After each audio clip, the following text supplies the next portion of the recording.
सुप्रभात विद्यार्थ्यांनो. आपण मागील भागात बघितलं की अप्पाजी हे कृष्णदेवराय राजाचे अतिशय चतुर असे प्रधान होते आणि त्याच चतुराईने त्यांनी कलिंग देशाच्या राजाला ताजे कोबी पाठवले. आता या कलिंग देशाचा जो राजा होता त्याचं काही मन भरलं नाही. त्याला आणखी एक अप्पाजींची परीक्षा घ्यावीशी वाटली. आता ही कोणत्या प्रकारची परीक्षा आहे ते आपण या आजच्या भागात बघणार आहोत. आता पुढचा भाग, अप्पाजींची आणखी एक परीक्षा घ्यावी असे कलिंगच्या राजाला वाटले. त्याने एकसारख्या दिसणाऱ्या 3 मूर्ती मागवल्या व म्हणाले, या तीनही मूर्ती दिसायला सारख्या असल्या तरी यातील एक मूर्ती निकृष्ट आहे, दुसरी मध्यम दर्जाची आहे आणि तिसरी उत्कृष्ट आहे. आता तीन मूर्ती आहेत ज्या दिसायला अगदी सारख्या आहेत, म्हणजे आपण पाहिल्यानंतर कोणत्याही प्रकारचा फरक आपल्याला जाणवणार नाही, इतक्या सारख्या एका साच्यातल्या. पण तरीही त्या तिन्हीमध्ये एक फरक आहे. पण तो कोणता फरक आहे तो मात्र राजाने सांगितलं नाही. तो अप्पाजींना ओळखायला सांगितला. पण त्यांनी अशा प्रकारे सांगितलं, फक्त त्या तिन्ही मूर्तींचं वर्णन अशा पद्धतीने केलं की एक निकृष्ट. आता निकृष्ट म्हणजेच काय, तर वाईट किंवा हलक्या दर्जाची. त्याचं ती खूप म्हणजे त्याची दर्जा म्हणजे क्वालिटी आपण म्हणू, तर ती चांगल्या दर्जाची नाही आहे. दुसरी आहे ती मध्यम दर्जाची. मध्यम म्हणजे अतिशय छान पण नाही आणि अतिशय वाईटही नाही.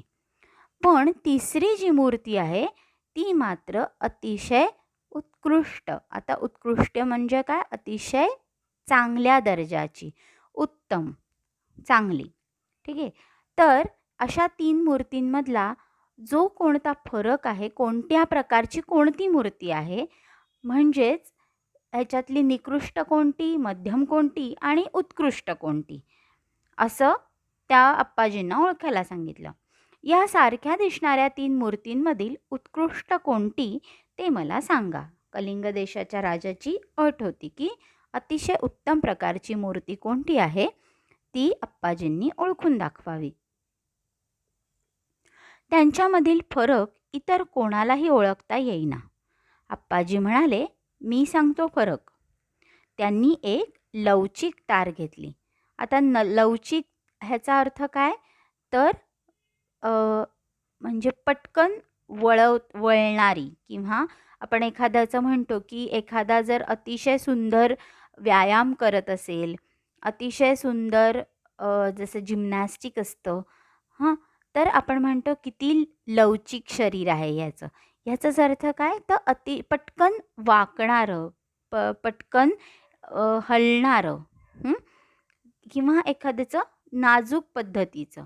तर अशा पद्धतीचं लवचिक अशी एक तार घेतली आणि ती लवचिक तार त्यांनी मागवली. ती एका मूर्तीच्या कानात घातली. तेथून ती तार मूर्तीच्या तोंडातून बाहेर पडली. जेव्हा त्यांनी ती अशा पद्धतीची लवचिक तार एका मूर्तीच्या कानात घातली तेव्हा ती तार दुसऱ्या कानातनं बाहेर पडली. तर अप्पाजी म्हणाले, ही निकृष्ट मूर्ती. का आता असं सांगितलं त्याचं कारणही अप्पाजींनी आपल्याला सांगितलं आहे पुढे. तर एका कानातली तार दुसऱ्या कानातनं बाहेर पडली म्हणून ती मूर्ती काय आहे, तर निकृष्ट दर्जाची म्हणजे हलक्या दर्जाची आहे. नंतर अप्पाजींनी ती तार दुसऱ्या मूर्तीच्या कानात घातली. ती तार त्या मूर्तीच्या दुसऱ्या कानातून बाहेर पडली. पहिली जेव्हा तार त्यांनी घातली तेव्हा ती तोंडातून बाहेर पडली. पण दुसऱ्यांदा जेव्हा तार घातली तेव्हा ती कानातून बाहेर पडली. म्हणजेच काय, तर ती तार त्या मूर्तीच्या जेव्हा दुसऱ्या कानातून बाहेर पडली तेव्हा अप्पाजी काय म्हणाले, ही मध्यम दर्जाची मूर्ती आहे. आता तिसऱ्या मूर्तीवरही तोच प्रयोग त्यांनी केला. त्या मूर्तीच्या कानात घातलेली तार तिच्या तोंडातून किंवा दुसऱ्या कानातून कुठूनच बाहेर पडली नाही. आप्पाजी म्हणाले, ही उत्कृष्ट मूर्ती आहे. आता ह्यांनी असं का सांगितलं की पहिली तार जेव्हा कानातनं घातली तर ती तोंडातून बाहेर पडली, दुसऱ्यांदा घातली तेव्हा ती एका कानातून घातली दुसऱ्या कानातनं बाहेर पडली, आणि जेव्हा तिसऱ्या मूर्तीच्या कानात घातली तेव्हा ती कानातनं आणि तोंडातनं बाहेर पडली नाही, म्हणून ती उत्कृष्ट दर्जाची. सगळ्यांना प्रश्न पडला की हे असं का, आणि का म्हणून हीच मूर्ती उत्कृष्ट आहे. याचं स्पष्टीकरण सगळ्यांनी आप्पाजींकडे मागितलं. आप्पाजींनी त्याचं स्पष्टीकरण दिलं. आप्पाजींनी कलिंग राजाला त्याच्या प्रश्नाचे उत्तर दिले. आपण मागवलेल्या मूर्तींपैकी एका मूर्तीच्या कानात घातलेली तार तिच्या तोंडातून बाहेर पडली. ती निकृष्ट मूर्ती. एखादा माणूस ज्या अफवा ऐकतो त्याचा खरे खोटेपणा पडताळून न पाहता जर तो दुसऱ्यांना सांगू लागला तर त्याचे व समाजाचेही हित होत नाही. या मूर्तीचा असा अर्थ होतो. म्हणजे आपण कोणत्याही गोष्टी ऐकतो, बरोबर, मग ती गोष्ट खरी आहे का खोटी आहे, सगळ्यात पहिल्यांदा म्हणजे आपण काहीही कधी कधी असं कुणाबद्दल चांगलं ऐकतो, कुणाबद्दल वाईट ऐकतो, तर त्याचा खरे खोटेपणा जाणून घेण्या अगोदरच आपण ती गोष्ट सगळ्यांना सांगत सुटलो तर काय ह्याचा अर्थ काय आहे, तर त्या व्यक्तीचा स्वभाव हा जो ऐकून त्याचं स्पष्टीकरण किंवा त्याचा खरे खोटेपणा न शोधता जर एखादी गोष्ट आहे तशीच उगीच सगळ्यांना सांगत सुटणं म्हणजेच काय, तो स्वभाव आहे हा निकृष्ट दर्जाचा स्वभाव आहे. का, कारण प्रत्येक वेळेला ती गोष्ट आपल्याला पडताळून घेतली पाहिजे की ह्या गोष्टीमागचं रहस्य खरंच आहे का नाही, किंवा ही गोष्ट ह्याच पद्धतीने अशीच आहे का नाही. किंवा आपण बघा ना, कधीतरी आपण असंच ऐकतो की एखाद्या तुमच्या मित्रापैकी एखादा, आपण कधी कधी असं ऐकतो, आपण ॲबसेंट असतो आणि आपल्याला असं कळतं की अरे त्याला कमी मार्क मिळाले, आणि मग आपण त्याची खिल्ली उडवत सगळ्यांना सांगत सुटतो. पण आपण त्याला विचारतो का की खरंच तुला कमी मार्क आहेत का नाही. अशा पद्धतीने आपण आधी प्रत्येक गोष्टीचं, ही छोटीशी गोष्ट झाली तर आपल्या व्यवहारात सुद्धा अशा कित्येक गोष्टी असतात ज्याचा आपल्याला कधीकधी व्हेरिफिकेशन आपण म्हणतो, बरोबर, म्हणजेच पडताळून पाहिल्या पाहिजेत ती गोष्ट खरी आहे का खोटी, बरोबर.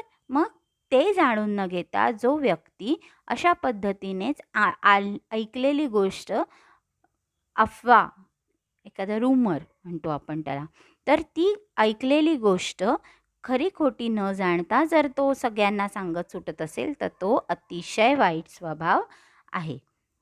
दुसऱ्या मूर्तीच्या एका कानातून घातलेली तार त्या मूर्तीच्या दुसऱ्या कानातून बाहेर पडली. ही मध्यम प्रतीची मूर्ती. तर असं का बरं? एखाद्या माणसाने अफवा ऐकली आणि ती दुसऱ्या कानाने सोडून दिली तर त्यात समाजाचे हितही होत नाही आणि नुकसानही होत नाही. हा दुसऱ्या मूर्तीचा अर्थ. म्हणजे चांगली आहे का वाईट गोष्ट आहे हे त्यांनी ऐकलं आहे, पण ना कुणाला सांगितलं, ना स्वतःजवळ ठेवून घेतलं, ना मनाला वाईट वाटून घेतलं, ना सगळ्यांना सांगत सुटला, बरोबर. म्हणजेच ऐकायचं आणि सोडून द्यायचं. तुम्ही पण कधी कधी अशा गोष्टी भरपूर करता की चांगली जरी गोष्ट असली की जर ती आपल्या फायद्याची नसेल तर आपण काय करतो, दोन कानांचा छान वापर करतो. एका कानाने ऐकायचं, दुसऱ्या कानाने सोडून द्यायचं. आई आपली सारखी बोलत असते, आई आपल्याला सारख्या सूचना करत असते, पण आपण काय करतो, दोन कानांचा छान वापर करतो. एका कानाने ऐकतो आणि एका कानाने सोडून देतो. मग हा स्वभाव अजिबात चांगला नाही. पण जिथे पद्धतीची अफवा या पद्धतीची गोष्ट असेल तर या वेळेला सुद्धा आपल्याला काय करायचं आहे, तर यामुळे काय होणार आहे की समाजाचं तर अहित होणारच नाही आहे ना, नुकसान पण होणार नाही आणि फायदाही होणार नाही आहे. त्यामुळे ती मध्यम प्रतीची मूर्ती आहे. पण तिसऱ्या मूर्तीचं काय आहे, तर तिसऱ्या मूर्तीच्या कानात घातलेली तार तेथेच अडकून राहिली. ही तिसरी उत्कृष्ट मूर्ती. अफवा ऐकल्यावर जो माणूस दुसऱ्या कानाने ती सोडून देत नाही किंवा लगेच ती दुसऱ्याला सांगत नाही, तर तिच्या खरे खोटेपणाची खात्री करून घेतो आणि आपण काय ऐकले ते पुराव्याशिवाय सांगत नाही, तो माणूस उत्तम. हा तिसऱ्या मूर्तीचा अर्थ होय. अतिशय उत्कृष्ट स्वभाव आहे की कोणतीही चांगली गोष्ट असली तरी ती आत्मसात करावी आणि वाईट गोष्ट असेल तर त्याचा खरे खोटेपणा नक्कीच जाणून घेतला पाहिजे. उगीचच तो सोडून द्यायचं, जाऊ दे ना, आपल्याला काय करायचं, अशा पद्धतीने सोडूनही द्यायचं नाही आणि दुसऱ्यांना उगीचच त्या गोष्टीबद्दल वाईट साईड किंवा कुठल्याही पद्धतीने उगीच दुसऱ्यांना ती गोष्ट सांगत सुटायची नाही. म्हणजेच काय, तर कोणतीही गोष्ट असली तर त्याचा आधी विचार केला पाहिजे, त्याचं मनन झालं पाहिजे. कोणतीही गोष्ट आपण जी ऐकतो ती गोष्ट, त्या गोष्टीवर आपण चांगल्या पद्धतीने जर विचार केला, म्हणजे ती आपण सोडून दिली नाही, तर आपल्याला त्या गोष्टीमागचं रहस्य किंवा चांगले वाईटपणा आपल्याला नक्की समजू शकतो. म्हणून कोणतीही गोष्ट असू दे, त्या गोष्टीचा आपण प्रत्येक गोष्टीचा म्हणजे ती सूचना आपल्याला वाईट वाटत नाही. आईनी सांगू दे किंवा शिक्षकांनी किंवा कोणत्याही मोठ्या व्यक्तीने आपल्याला एखादी सूचना सांगितली तर आपण लगेच रिॲक्ट होतो त्याच्यावर. आपण लगेच त्यांना उलट बोलतो.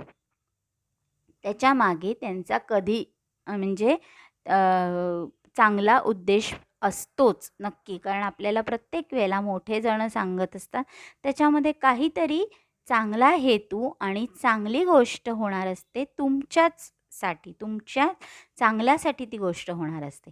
त्यामुळेच आपण प्रत्येक वेळेला कोणतीही गोष्ट ऐकताना, बोलताना विचार करून बोलावी आणि मोठ्यांनी सांगितलेलं किंवा कुणाहीकडून बाहेरच्याकडून जरी आपण ऐकलं तरी ती गोष्ट आपण व्यवस्थित विचार केला पाहिजे प्रत्येक गोष्टीचा. आणि विचार केल्याशिवाय त्याच्यावरती प्रतिसाद देता कामा नये. रिॲक्ट लगेच व्हायचं नाही, असा त्या तिसऱ्या मूर्तीचा अर्थ आहे. कलिंग राजाला अप्पाजींचे उत्तर मिळाले. अप्पाजींनी तिन्ही मूर्तींचा दर्जा ओळखल्याने राजा संतुष्ट झाला. त्याने अप्पाजींचे व कृष्णदेवरायांचे अभिनंदन केले. तर अशा पद्धतीने आपल्याला काय लक्षात येतं की अप्पाजी हे चतुर होतेच, चाणाक्ष होतेच. त्यांनी खूप युक्त्या लढवून आणि असंच चतुराईने कृष्णदेवरायांना मदत केली आणि अशा पद्धतीने चांगली आपला स्वतःचा चतुरपणा सिद्ध केला. पण याही बरोबर त्यांच्यामध्ये ही समज होती की समोरच्याला उत्तर देताना त्याला वाईट वाटणार नाही आणि आपला चतुरपणाही सिद्ध होईल. या पद्धतीने सुद्धा उत्तर देण्याची ताकद अप्पाजींमध्ये होती. आणि हेच आपल्याला शिकलं पाहिजे की कुठलीही व्यक्ती आपली जर परीक्षा घेत असेल तर त्याला न दुखावता आपली चतुराई आपल्याला सिद्ध करता आली पाहिजे. आलं लक्षात? तर हे सगळं या धड्यातलं मतितार्थ आहे किंवा आपण मॉरल म्हणतो, मॉरल ऑफ द स्टोरी. तर आपल्याला काय करायचं आहे, अर्थातच कठीण शब्दांचे अर्थ कठीण शब्द आपल्याला 3 वेळा लिहायचे आहेत आणि शब्दार्थ मी तुम्हाला शब्दार्थ वाक्प्रचार हे मी तुम्हाला पाठवणार आहे. तसंच या पाठातील जे प्रश्नांची उत्तरं आहे त्याचं देखील मी तुम्हाला फोटोकॉपी पाठवणार आहे. तुम्हाला ते तुमच्या वहीत लिहायचं आहे. आलं लक्षात? धन्यवाद.